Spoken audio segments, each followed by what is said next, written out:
Y aquí no es una cuestión de como Nietzsche, de que pobre gente que se cree oveja, después de la que se agilaron. Nuestra gilería tiene que ver con reconocer a Dios como Dios. Eso es el sabio. No tiene que ver con ser Jesús, como decía el bondadoso Nietzsche. Entre paréntesis, fue el pastor. Pero un pobre hombre que no fue discipulado, que alguna vez la se vivió y cayó de ahí. Y cuidado, porque gran parte de la manera de vivir de este mundo viene de Nietzsche y compañía. Chicos y Dios. Bueno, entonces, notan la oración: cantar, servir, comunión con Él y reconocerle como nuestro todo en todo. Él nos creó para conducirnos en medio del mundo malo. Él nos creó para pastorearnos, es decir, el referente último es Él. Si tú adoras a Dios verdaderamente, Él será tu último referente siempre. El alfa y la omega, el principio y el fin, el origen y el destino de todo lo que te ocurre y ocurre en tu vida, en tu mente. Él es el referente final, Él es el núcleo, la jefa del universo. No es el vicano, es su creación.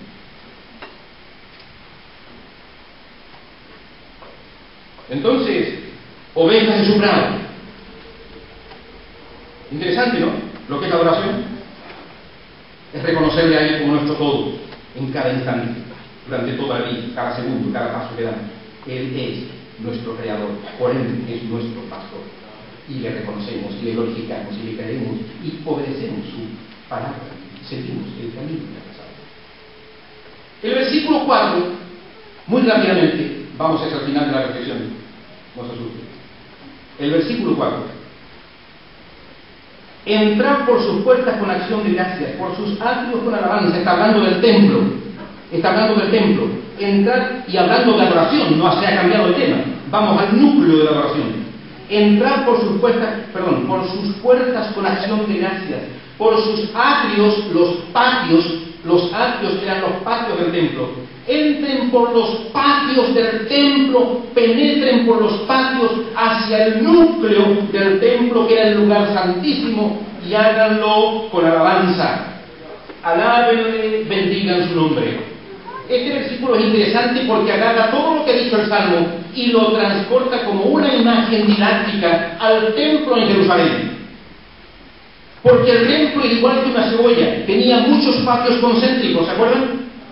Era igual, el patio externo, el patio de los gentiles, alta convocatoria, mucha gente. Más adentro, el patio de las mujeres.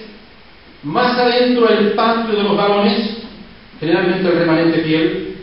Y más adentro, el patio de los sacerdotes con altar y todo. Y el lugar santo. Y al último, en el núcleo, que era el templo propiamente tal, el resto era cáscara. El templo propiamente tal era el lugar santísimo, donde entraba solo el sumo pontífice una vez al año.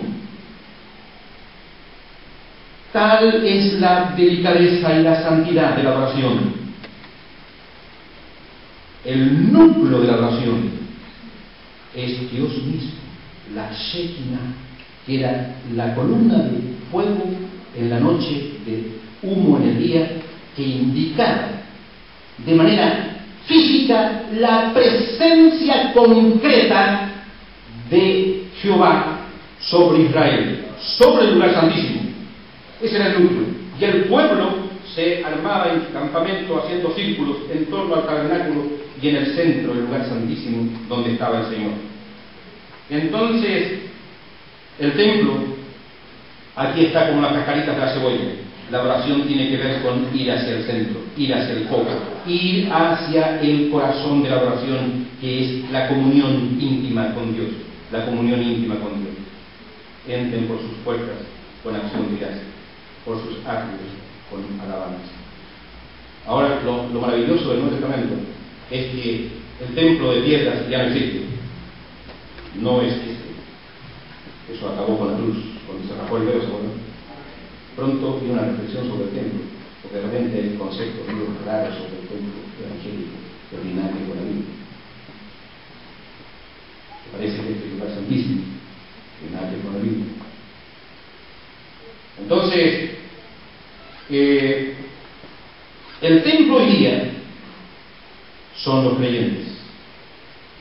Nota el cambio, el giro, cambio de quicio, de eje. La revolución copernicana. Entonces el templo es cada creyente, el templo es la comunidad del templo. Entonces, hoy día las mujeres no tienen que estar más afuera, ni los hombres más adentro, porque hoy día todo aquel que ha recibido a Cristo está en el mismísimo lugar santísimo. Eso es la diferencia con el Antiguo Testamento. Entonces, la oración tiene que ver con todo esto. Tiene que ver con la comunión íntima y el reconocimiento pleno de que Él es nuestro Dios, nuestro pastor, y que Él es el que debe ser el corazón y el centro de nuestra vida. Eso es la oración, es reconocerle a Él como el Salvador, reconocerle como el Señor. Pueblo suyo somos y ovejas de su prado. Esa me parece la imagen central de este salmo, y quiero reflexionar un poquito sobre eso y terminamos. Versículo 3.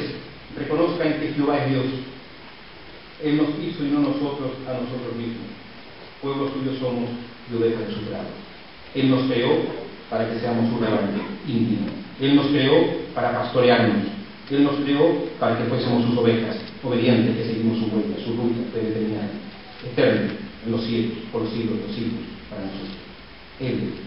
Ahora, Él nos creó para que seamos su rebaño. Él nos creó para que fuésemos sus ovejas. Peguemos un salto al Salmo 23. No lo busquen. El Salmo 23 es muy interesante, porque el Salmo 23, Dios aparece bajo dos figuras. Una, el pastor, es el que nos conduce de las quietas aguas al valle de sombra de muerte. ¿Se acuerdan? Y al final, en la parte última del Salmo 23, cambia la figura que representa a Dios y aparece el dueño de casa con su mesa servida. Es decir, en el Salmo 23, Dios aparece bajo la figura del pastor y en segundo término bajo la figura del anfitrión, que nos espera en su casa. Entonces, el Salmo 23, la idea es esta. En el Salmo 100, llegamos al hecho de que realmente adoramos a Dios, ojo, adoramos a Dios cuando le reconocemos de manera íntima como nuestro Creador y nuestro Pastor. Y el Salmo 23 añade lo interesante. Él es nuestro Pastor que nos conduce a su casa. Por eso el Salmo 23 tiene la figura del pastor, el guía pastoral, el que nos guía a través de la vida, y la otra imagen es el anfitrión que espera en casa. ¡Qué hermoso! Él nos conduce a su casa y Él nos espera en su casa.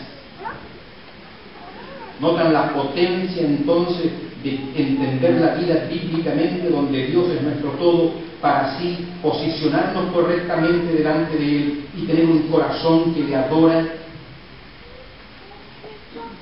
Él nos creó para ser ovejas de su prado, para que intimemos como Él, de oveja a pastor. Y el Salmo 23 dice que Él nos pastorea para conducirnos a su casa al final del tiempo. ¿Y cómo nos pastorea? Repasando un poco el Salmo 23 que ya habíamos visto. ¿Cómo nos pastorea? Nos pastorea pasándonos por los verdes pastos y por los valles de sombra de muerte. ¿Qué significa eso? Que no tienen que subirse los humos a la cabeza cuando estamos en los verdes pastos.